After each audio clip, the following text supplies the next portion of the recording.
Welcome to the Operatory, a podcast about killing the dinosaurs in dentistry and delivering dentistry from the patient perspective. I'm Dr. Bryan Laskin. With me is David Pryor. Hello, Bryan. Hello, audience. Sir. Yeah, thanks for joining us today. Today is a topic that is near and dear to my heart, and is one of those topics that I did a lot of clinical training for a long time, and I do less of it now, but it's one that always comes up, which is the ideal 2-minute all-ceramic crown preparation.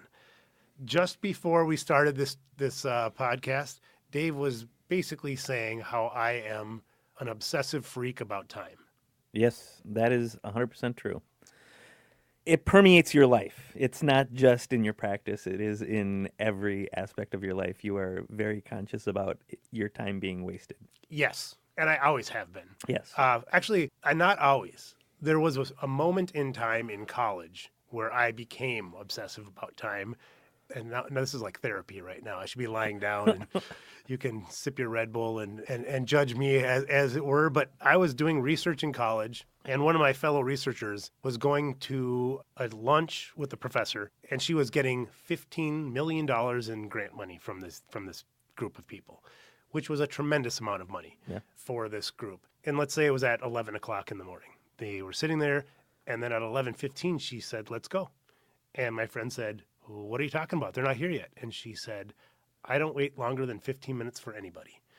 And that was totally transformative to me, because if I was in her shoes, even today, I would have trouble leaving after 15 minutes. Really? Yeah. Okay. But at that point in time, I went, that's somebody who values their own time. Yeah.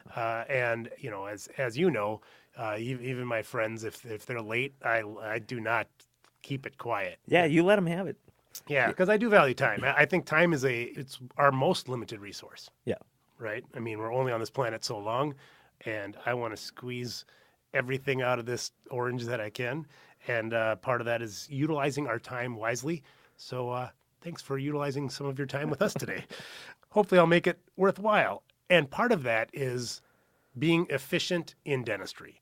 I feel strongly that there is a negative tone subscribe to efficiency in dentistry that's one of the dinosaurs that I would like to kill. That efficiency means low quality. I think that done correctly, efficiency means doing a higher quality work. By correctly, I mean we're not cutting corners here. What we're doing is we're mindful of what we do, and so we actually have a plan. We go in, we execute the plan, and that leads to consistency, which is higher quality. Does that make sense? Yeah, no, that makes absolute sense to me, because when you create efficiencies, you're creating a plan to be able to get things done and know what you're doing next. And I think in order to create those efficiencies, that's really what you're saying to yourself is, I know what I'm doing now, I know what I'm doing next, I know what I'm doing after that. And so you have a series of events that are going to happen to create that efficiency. Yes. And then beyond that, once you have that plan, evaluating it obsessively, as I do, so that you're doing incremental improvement, that over time it gets better and better and better. And so after you've done 40,000 all-ceramic restorations like I have, that 40,001 is much better than number 1, which, as we've discussed before, is sitting in your mouth. Yes. So that way you don't have 40,000 different experiences. You have refined it over 40,000, right? So being mindful of what we're doing and why we're doing it, cutting out the uselessness every time. And we, in my practice, we know exactly how we're doing a crown preparation. I think that some dentists feel like it's an art form, which it is, but art does not need to be haphazard and reinvented every time. Right. Right? Yep. And efficiency does not mean lower quality. It doesn't mean when you do things quickly, it doesn't mean you're doing them quickly. It means you're doing them efficiently. Big difference between speed and efficiency. When I have a new assistant come on in the practice and they're assisting me, that's the first thing I tell them is, you'll see that we do things very quickly, right? Meaning efficiently. I don't want you to move fast. That's where mistakes happen. Right. When in doubt, hang back. I can do this without you because I've obsessed over every step of the way. Together we'll be better, but because we do this in an efficient manner, when in doubt, hang back, because if you're rushing to keep up or something, you're going to just throw gum in the system and it's going to come to a grinding halt. Yeah, that makes sense. But it is that common thing that when assistants are assisting me for the first time, they have this anxiety about this, like what's going on, Yes. right? And as you know, that I can't. I was talking with another friend of mine in dentistry who has a magazine, and he's the same way. Where even if I'm trying to hide from my team that I have an issue, it does not work. By hiding an issue, meaning you're upset over something that's gone on. Even mild, like, and you know, if it's not a big deal to me, but I have this thought, I just exude this, like, I don't know what it is. Well, it's a crimson red hue that falls over your body. Yeah, it's true. People are able to read that pretty easily. Yeah, but hopefully that somebody on this podcast can learn from my obsessive behaviors with time, and I'll go through kind of how we do our crown preparation, keeping in mind that this isn't unique. We don't just have policies for the crown preparation. We have it for everything, cementing crowns and polishing. Every system in my practice has been attempted to be systematized like this, because I think there's nothing special about talking about crown preparations. But I think when people say, you know, I commonly do tell people that the average all ceramic restoration in my practice for me takes 40 minutes, and they go, how do you do that? And they focus on the crown prep. So we'll focus on that today, but there's nothing special about the crown. If you take 5 minutes instead of 2, and you do that for every step of the procedure, suddenly your 40 minutes becomes 2 hours. And it's not about just the time. We've talked before about the anxiety of doing same day dentistry. The same thing is true with patients in the chair, right? Yeah. Nobody looks at me and goes, boy, I wish that took longer. Right. People go, that was awesome. You guys work like a Swiss watch. Yeah. Right? That's the experience that patients want to have. Yeah. Early on, I remember there was a patient that said to me, that took 2 minutes and it cost $1,500. Yeah. And I said, you're right. It cost $1,500 because it took 2 minutes. Right. Right. I mean, there's value in that, because if you don't know what you're doing, it takes twice as long. You know, my first CEREC took 4.5 hours, as I've often said to you. Yes. That was interesting. It was just like my very first anterior CEREC. I did the most difficult case I could find, because I figured if I could do it, then I could do anything. And it took a really long time. How was your experience with that during that 4.5 hours? Well, because I know you, it was fine. And through that whole 4.5 hours, you kept apologizing for this, that, and the other thing. But from the patient perspective, I don't know what you're doing. And so you're just apologizing for the time. And I'm just sitting there waiting for whatever you're doing and moving forward. But if that was the norm, and I'm coming into the dentist's office and it's taking 4.5 hours, and my perception was that it should be taking way, way less time because of my experience at other dentists, yeah, then I'd have a big problem with it. Yeah, and I should mention too that before I did that, I read 6 manuals. I don't know if you know that, but when I got my first CAD/CAM machine, I read 6 different manuals on how to do it. And I sat that weekend and did 75 restorations on models. So I felt confident enough to do it, and it's still there. But now everything is so improved that one dentist I used to work with bought a CAD/CAM system because his 6-year-old daughter was able to design a crown that looked good, right? Wow. Because now it's easy to be efficient. Well, to be fair to the audience, when did you put this in my head? I think 16 years ago. Yeah. So, I mean, the technology has improved massively over that time frame, I'm sure. Every aspect of it. Right. The cameras are better. The milling systems are better. The material, the ceramics are better. And there's no aspect of what we did back then that would do anything like that today. But it's still there. Still looks beautiful. So doing those 75, taking that time to learn how to do it, yeah, it took 4.5 hours, but how long did patient 2 take? Oh, probably an hour and a half. Right. Yeah. Because you learned a lot off of what I did, and you created, quote unquote, those efficiencies. And so now you're moving forward, and every time it gets faster and faster. There's only so many efficiencies you can get to, so you're probably at a point now in your practice where how much more efficient can you get? Yes, that's true.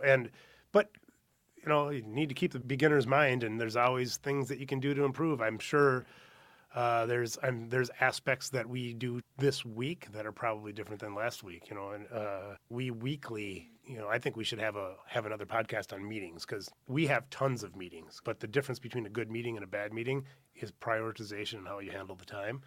And so, because of all of our super amazing meetings that we are constantly changing things for the better. Incremental change is the key to what we're talking about. Having a plan and then altering the plan when it makes sense, and having the systems in place where you can capture the best of everybody's ideas and incorporate them in a way.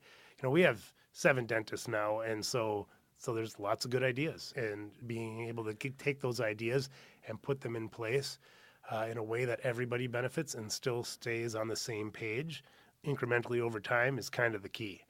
Do you find that also you breed a culture of looking for ways to create more efficiencies? Like, I know you obsess over ways to make things improve on processes, and so you're thinking about it all the time when you're driving your car, when it's constant for you. But do you breed a culture within your office to do that same have that same behavior? Yes, definitely. Yeah. Everybody wants things to improve, and that's the expectation, particularly if you have the right people. Yeah. Right. We're all striving to not just do our best every day, but improve what we're doing every day. Right. Right. But I think the you, in what you're saying in today's podcast, you're saying it like it's well, of course I do. But doing what I do, I go out and I see so much apathy in the marketplace where they're just going along with the day to day, and they don't really take a look at creating that culture and creating an attitude of what can we do today to make this a better company. And I think that it is a very uncommon business practice. I think it's one that benefits you and puts you ahead of most other companies. But I think most companies really struggle with getting that to be a cultural norm. Yeah, I think, as with most things with culture, it's got to come from the people that are there, in particular the leadership, right? I mean, 100%. It has to. If you don't care, Yep. Nobody's going to care. Right. And I'm obsessive, like you said, but you don't have to be obsessive. You just have to be engaged. You have to, first of all, realize that efficiency benefits everybody. Right. We've talked a lot about how one of the beautiful things in dentistry is is everybody wins. If you structure, it's easy to make it so everybody wins, and efficiency is one of those things. Yep. Having a plan, executing it is higher quality for patients, and it's more profitable for us. Going back to when we were talking about that first CEREC I did, one of the things that I learned right away that's helped me tremendously with CAD-CAM. For our audience members who haven't gotten into CAD-CAM or aren't really fully confident in all ceramics, which now it's the norm. But when I mean all ceramics, I'm talking about truly preparing for all ceramics so that we're not compensating for our inefficient preparations by using materials that can overcome problems. Right now in dentistry, it's transformed, as we were talking about before, in the last 15 years, where when I got into doing CAD-CAMs, we were using basically glass. Now we have porcelains that are they're beautiful, but you can take that zirconia crown and you can nail it into a board. It's so hard, even when it's not bonded on the tooth. That's great, but I think it's still important to know sort of the fundamentals of CAD-CAM dentistry. One of the first things that I learned, like I said, that helped a lot was we have to think how the computer thinks, right? Yeah. Because this computer isn't like a human. It's thinking in zeros and ones. And if we give it the information that it needs, and we have a preparation that the milling chamber can mill, unless we're doing pressed ceramics, that is 98% of the battle. We both have worked in technology for a while. It's like any other technology. Yeah. Garbage in, garbage out. Right. But I think, as we talked about earlier, the technology is catching up to the dentist, where the systems can be a little more forgiving because they are advancing how they work with the dentist and not just making the dentist necessarily work entirely within the parameters of how the software works, but give some fudge factor. But you're always looking for how can I work better with this system. Right? Yes, true. And so you're right. It's much more forgiving. Right. But people are still having issues. I see online people talking about zirconia fractures and things. And I go, I don't even know how that's possible. I mean, I do know how it's possible. It's due to preparation and bonding mainly. And what we're talking today is about preparation.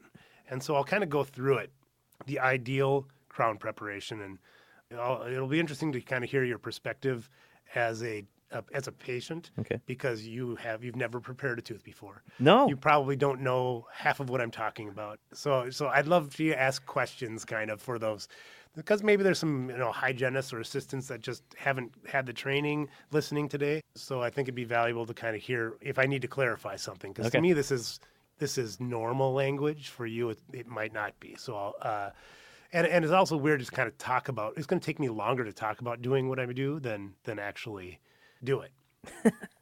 Right? Yeah. So first off, we want to think like the computer's thinking, and we want to give the materials the space they need for strength.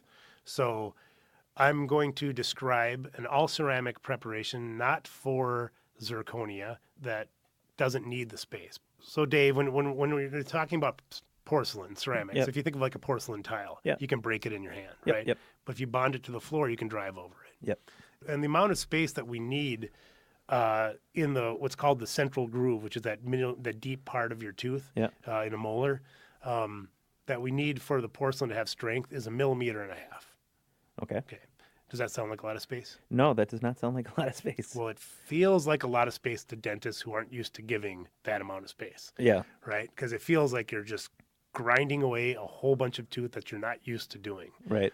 But in actuality, the traditional crown, the porcelain fused to metal crown, so that there's metal underneath it Yep. and then porcelain laid over, the actual required amount is 1.5 millimeters.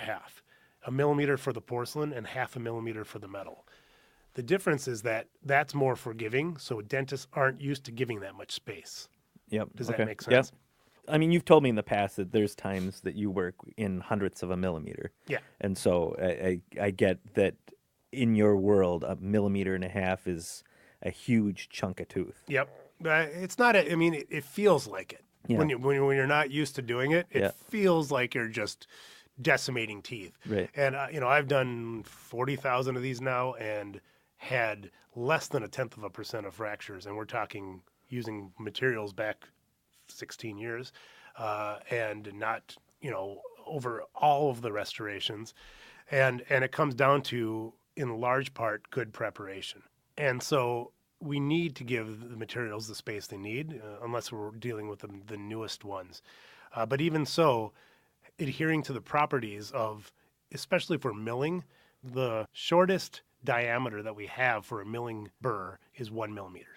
Okay. And what that means is that when we're cutting out the inside of the restoration, the smallest hole we can make is 1 millimeter, Yep. right? Yep. And so if we have like a little bleb on a tooth, Yep. then there's 1 millimeter hole around that bleb. There's a negative space that gets filled with cement. Yep. That flexes and causes a crack internally. And I think the most common failure that we have in all ceramic dentistry. Okay. Did that make sense Yep. to you? Yep. Because you don't know that there's this big hole underneath it. You cement it in, looks beautiful, and then over time there's an internal crack that fractures. So we need to have smooth preparations. So when you say using materials to make up for errors, you're talking about using extra cement to fill in that gap. Is that right? No, I'm talking about using porcelains that are so strong Yeah. that flexure doesn't matter as much. Okay. Right? Yep. Okay. Good point. But still, that strong material you're gonna have a better result Yeah. doing it the right way anyway. We've both been in martial arts for a while, and not anymore. But just like if you want to be a master fighter, Yeah. everything you need to know is when you're a white belt. Right? Yeah. Yeah. It's the flying kicks and stuff. Nobody does that. I mean, some people do, but that's not how you win the battle. Right. The same thing is true when it comes to dentistry, I Yeah. think. You need to be to get to the 40-minute preparation, you need to be a master of the basics, the smooth preparation, getting that down in 2 minutes. And I'll tell you how I do it. That 1.5 millimeter of porcelain strength, we have to have space for things like cement. And so we actually need 2 millimeters of tooth reduction. So I have 2 high-speed burrs that I use to do the entire preparation, which I don't know if that probably means nothing to you. Well, it's just you're grinding it down with 2 different rated burrs. So 2 shapes, yep. But I don't know what the average dentist uses, but 2 is probably on the extreme low end. And the first burr I use is an egg shape, and we can put up on the Operatory.com the burrs that I use. Nothing magical about the brand, but I do use neodymiums just because I have forever, and I use a new burr every time. So you can sterilize these burrs, but they become less efficient. And for the $1 it costs for a burr, that's $1 well spent, right? $2 when you talk about my 2 burrs. The first one is an egg burr, and by happy coincidence, in the deepest, the widest part, so it's an egg shape, so in the middle, the what's that called? The widest part of an egg? I don't know. The largest circumference. Yeah. It's 2 millimeters in diameter. So what I do is I sink that burr in the central groove all the way down, not 99% of the way, but 100% of the way down. Then I know I have 2 millimeters of reduction in the central groove, and I go back and forth. So I take the entire tooth down those 2 millimeters. Mm-hmm. So what I've done is I've grabbed a coarse burr that is 2 millimeters in diameter and done bulk reduction, so I know I'm good. Then what I do is I flip it 90 degrees, and I take the buccal and the lingual side off. And buccal's the cheek side, lingual's your tongue or palate side, and teeth are bulbous. And so to make this tooth preparation, we need to take off these sort of like roundy parts, and I do that with this burr. So that's my very first burr. That's what I do. Before, when I had fewer operatories and less dentists and stuff, I would have 2 high-speed handpieces in each room, so I didn't even have to change burrs. I would have a new burr in each one. Yeah. And if I was seeing patients more often now, I'd probably do the same thing because it feels so good to not even change a burr, right? Yeah. So I do my occlusal reduction and my what's called axial or the side reduction with a 2 millimeter egg burr. Then I swap to a 1.6 or 1.4, depending on the tooth I'm working on, millimeter in diameter at the tip. What's called the modified shoulder. So it looks like a flat piece on the bottom, but then there's a little curve. And the reason why we have a modified shoulder versus like a 90-degree angle is that we're milling this out, and to make that little roundy turn, it's better milled. Does that make sense? Yeah. Yep. So you can smooth it. Yep. And the other, we want to have 6 to 8 degrees of taper to a crown. Mm-hmm. You know what that means? So that, we have to put this restoration on, so it's got to be, So if I was skiing on my tooth, it would be a 6 to 8 degree angle. Yes, it would, and you would be crying because it's a very steep angle. Yeah. That's right, because if it's too gentle, if it's a green run versus a double black diamond, it'll fall off. Yeah, that sounds very double black diamond to me. Yes. So what's cool about this modified shoulder burr that I have, that's 1.6 or 1.4 millimeters in diameter, is that it has 6 degrees of taper. So all I need to do now is go around the tooth. Yeah. And I have keeping the burr at the same orientation as the long axis of the tooth, and I achieve my 6 degrees of taper. The other thing is that you want to have about 1 millimeter of reduction at the shoulder where the crown meets the tooth. And because I have 1.5 roughly millimeters of burr, I can have part of that tooth hanging off, and it creates this nice smooth shoulder.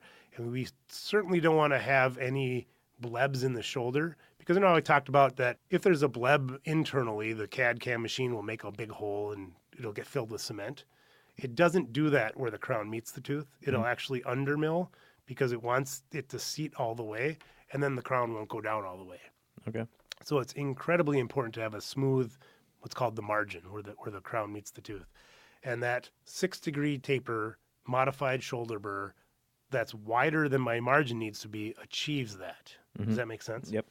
So, if you have 2 burrs, and let's say you're inefficient like me, and you actually change your burrs yourself, that will take probably 1.5 minutes at most to do, right? You use your egg burr, take the top down, take the buccal and lingual down. Then you take your modified shoulder burr and go all the way around, right? And you're good. Keep in mind to keep staying pulpal to the contact so you don't nick the adjacent tooth, because the margin is actually pulpal to where the contact is. That might not make a lot of sense to you, but it does to our dentists. And also taking extra care not to touch the gums. Good. Why? Because it would cause excruciating pain? No, because people are numb. So if patients didn't feel it, why would we want to not touch the gums? I assume you're going to damage the underlying root, maybe? Well, you're thinking like a patient, like, don't hurt me. No, but Yes. gums heal fast. The reason why is because if we touch the gums, then they bleed. Yeah. And if they bleed, then guess what we have to do? We have to Cauterize it manage with some sort of gotta- flamethrower. At some point, we're going to have to either take an impression or a digital impression. And so then we have to sit there and screw around managing the tissue, which 98% of the time, I don't have to do because I don't touch the tissue in the first place. I mean, Yeah. Is that just because of patient perception and no real issue? It's just you've got to deal with it at the time, or does it impede your ability to move forward with the? It impedes your ability to move forward. Okay. If it's bleeding, Yeah. you can't get a good impression digitally or otherwise. Okay. And then you got to sit there and manage the tissue, and it's a pain in the ass. I use a laser because then it's the easiest way to trim it back and cauterize it at the same time when that happens. But it's so much simpler So if you don't have to literally deal. do cauterize it. Damn right I do. It's the best way to go. So not only are you drilling my face, but you're lasering my face. Yeah. It's healing. Healing takes many forms, my friend. Yes, I'm aware. So again, taking the axial, the occlusal, the axial, going around, and now we have sort of this crude top hat preparation. So we have it looks like a box basically with 6 degrees of taper. The last thing I do is I take my modified shoulder burr that's still in my handpiece, and I lay it sideways, and I go across the occlusal table, which just smooths out that piece. We get nice, good seat, and then I round the corners where the axial wall meets the occlusal table. So if on the top hat we have like a 90-degree turn, I just round that corner so that the milling burr can make that. Does that make sense? Yeah.